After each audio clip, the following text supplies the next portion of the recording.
आस्था के बीच से एक स्वॉर्ड स्लैश होता है और उसके लिटरली 2 हिस्से हो जाते हैं। Welcome to part 26 of the black clover series. तो चलो बिना टाइम वेस्ट करे स्टार्ट करते हैं लास्ट वीडियो के रिकैप के साथ। लास्ट वीडियो के एंड में हमने देखा था कि इचिका पूरी तरह से हार मान लेती है, लेकिन तभी अपने आस्था भैया एक सेक्सी सी एंट्री मार के उसे बचा लेते हैं।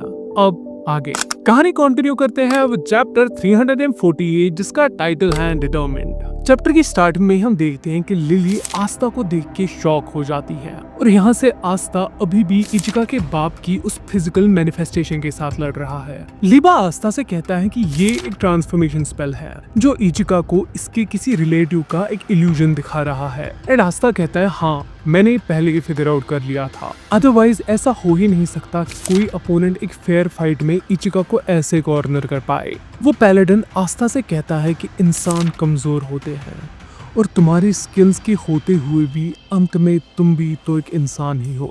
मैंने सुना था कि ये लैंड ऑफ द सन की one of the strongest warriors हैं, लेकिन अभी देखो ये डर से कांप रही हैं। She is pathetic. वो आस्था से कहता है सब इंसान किसी ना किसी चीज से डरते हैं, इवन तुम भी। इसी के साथ हम देखते हैं कि इचिका के बाप का वो इल्यूजन ट्रांसफॉर्म होने लगता है और आस्था को आवाज आती है कि मैं कभी विजिट किंग नहीं बन सकता। वो पैलेडिन उससे कहता है कि तुम सबसे ज्यादा खुद से ही डरते हो, लेकिन घबराओ मत, मैं तुम्हें मुक्त करूंगा। अपनी मृत्यु को स्वीकारो और मास्टर लूशियस की शरण में आ जाओ। आस्था का इल्यूजन उसे कहता है कि मेरे पास वो टैलेंट नहीं है जो यूनो के पास है। एंड आस्था रियलाइज करता है कि उसे सबसे ज्यादा डर अपनी ही वीक सेल्फ से लगता है। इसी के साथ हम देखते हैं कि आस्था के बीच से एक स्वॉर्ड स्लैश होता है और उसके लिटरली 2 हिस्से हो जाते हैं। बट देन हमें पता लगता है कि आस्था ने अपने ही वीक सेल्फ को मारकर खुद को उस इल्यूजन से फ्री कर दिया है। यहाँ से इचिका के पास मशोगट आके आ जाता है और वो उससे कहता है कि ट्रेनिंग करते समय ही आस्था ने ये पता लगा लिया था कि उसकी सबसे बड़ी वीकनेस क्या है। आस्था कहता है कि मेरे पास कोई टैलेंट नहीं है, लेकिन तभी मुझे और ज्यादा हार्ड वर्क करनी है, स्ट्रेंथ और एक्सपीरियंस गेन करना है ताकि मैं वो सब पा सकूं जिसके साथ जीनियसेस पैदा होते हैं। अगर मेरे पास टैलेंट नहीं है तो मुझे डरने की भी कोई जरूरत नहीं है, मुझे बस स्ट्रॉन्ग होते जाना है और जीतते जाना है। अगर मैं कभी किसी से हार भी जाऊं तो मुझे बस इतना स्ट्रॉन्ग बनना है कि वो आदमी मुझे फिर से कभी ना हरा सके।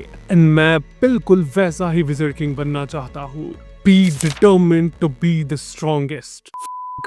I mean, these are the moments where I literally fall in love with Asta. भाई साहब ये देख के उस पैलेडिन की फट जाती है और वो अब आस्था पे खुद डायरेक्टली अटैक करने आता है। वो आस्था से कहता है कि एक इंसान एक पैलेडिन को नहीं हरा सकता, मास्टर लूशियस की तो बात ही नहीं है।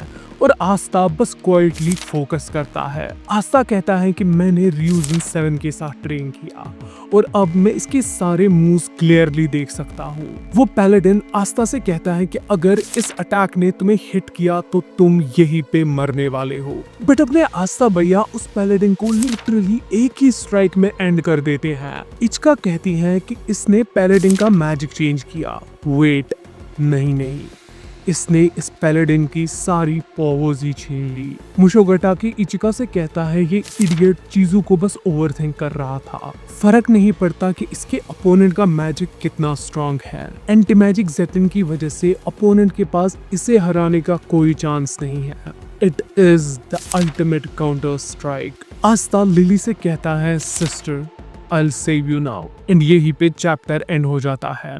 कहानी कंटिन्यू करते हैं विद चैप्टर 349 जिसका टाइटल है आस्था वर्सेस सिस्टर लिली।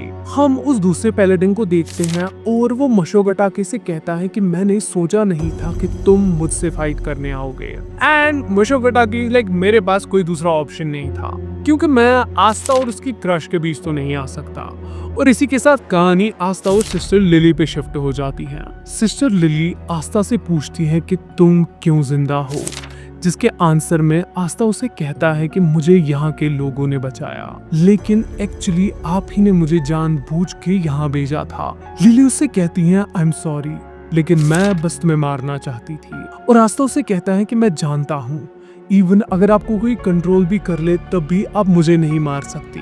ये सुन के लिली को गुस्सा आता है और वो आस्था पे अटैक कर देती है और उससे कहती है कि मुझे कोई कंट्रोल नहीं कर रहा, तुम्हारा जिंदा होना ही हमारे लिए एक प्रॉब्लम है। और वो आस्था पे कॉन्टिन्यूसली अटैक करती जाती है। हम देखते हैं कि आस्था लिली के स्पेल्स को चीर के उसकी तरफ आता है और लिली रियलाइज करती है कि वो आस्था को ऐसे तो नहीं हरा सकती। वो करने के लिए उसे एक स्ट्रॉन्ग स्पेल यूज करना होगा। लिली वाटर और स्पेशल मैजिक को कंबाइन करके आस्था पे अटैक कर देती है, लेकिन आस्था उसे भी इजीली डॉज करता जाता है। लिली को आस्था की बचपन की मेमोरीज याद आ जाती हैं, लेकिन स्टिल वो उससे कहती है कि प्लीज तुम वर्ल्ड के लिए मर जाओ। Just imagine you like a girl और तुम उसे बोलो कि बेबी मैं तुम्हारे लिए मर सकता हूँ, और फिर वो अचानक से बोले हाँ तुम फिर मर जाओ। कि ये क्रेजी सीन होगा। सॉरी मैं डिस्ट्रैक्ट हो रहा हूँ। एनीवेज, आस्था उसे कहता है कि मैं आपको मुझे मारने नहीं दूंगा, और ये सुन के लिली रोने लगती है और आस्था से कहती है कि ऐसा नहीं है कि मैं तुम्हें मारना चाहती हूँ। ये बात सुन के आस्था को रियलाइजेशन हिट करती है कि सिस्टर लिली अभी भी सिस्टर लिली ही है। इट इज जस्ट कि लूशियस ने इसे खुद के ऑर्डर्स को प्रायोरिटाइज करने के लिए कंडीशन किया है। लिली आस्था से कहती है लेकिन सारी दुनिया के लोगों की खुशी के लिए I am begging you die Asta. Asta sister Lily पे अटैक करने जाता है और उससे कहता है कि ये हो ही नहीं सकता कि ये सब सही है। वो कहता है कि मैं लूशियस को कभी माफ नहीं करूंगा, और इसी के साथ वो सिस्टर लिली को स्लैश कर देता है। वो उससे कहता है कि प्लीज वापस से अपना नॉर्मल सेल्फ बन जाओ, एंड यहीं पे चैप्टर एंड हो जाता है। कहानी कंटिन्यू करते हैं विद चैप्टर 350, जिसका टाइटल है the holy women's confession. Chapter की स्टार्टिंग में हम देखते हैं कि आस्था ने लिली को डिफीट कर दिया है और वो उसकी आर्म्स में है। आस्था उसे नीचे लेके आता है और लिली उससे कहती है आई एम सॉरी तुम्हें इतना बुरा भला कहने के लिए और दूसरे लोगों को हर्ट करने के लिए भी। लिली उससे कहती है कि नोबल रेल्म में मैजिक पावर की वजह से जो डिस्क्रिमिनेशन होता था मैं उससे काफी हर्ट होती थी, इसीलिए मैंने चर्च ज्वाइन किया था, लेकिन चीजें वहां भी सेम ही थी। चाहे मैंने कितनी भी प्रार्थनाएं की लेकिन कुछ नहीं बदला।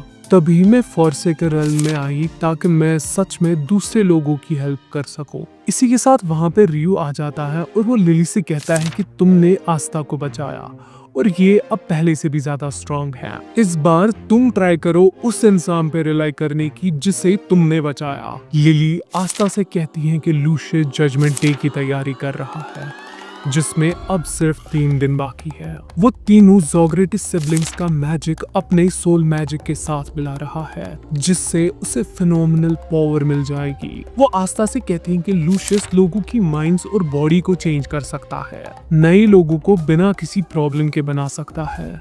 उसका मैजिक सच में गॉड लाइक है। जजमेंट डे के दिन वो सारी दुनिया के मैजिक का कंट्रोल लेना चाहता है, और ये सुन के आस्था हॉरिफाइड हो जाता है। लिली रियू से कहती है कि ये चीज लैंड ऑफ द सन को भी अफेक्ट करेगी, और वो कॉन्टिन्यूसली रोते हुए आस्था से माफी मांगती है। आस्था लिली से कहता है कि ये आपकी गलती नहीं है और मैं किसी को भी इसे आपका फॉल्ट नहीं बनाने दूंगा, जो सुन के लिली को थोड़ा रिलीफ मिलता है। इसी के साथ लिली की आंखें बंद हो जाती हैं, लेकिन रियू आस्था से कहता है कि ये अभी जिंदा है, बट लूशियस को डिफीट करने के बगैर ये होश में नहीं आ सकती। रियू फिर भी मिकुरिया को लिली के वोन्स को हील करने के लिए कहता है, और आस्था कहता है कि मैं कसम खाता हूँ कि मैं लूशियस को हरा के रहूंगा, और उसकी शुरुआत मैं इस ड्रैगन के साथ करूंगा।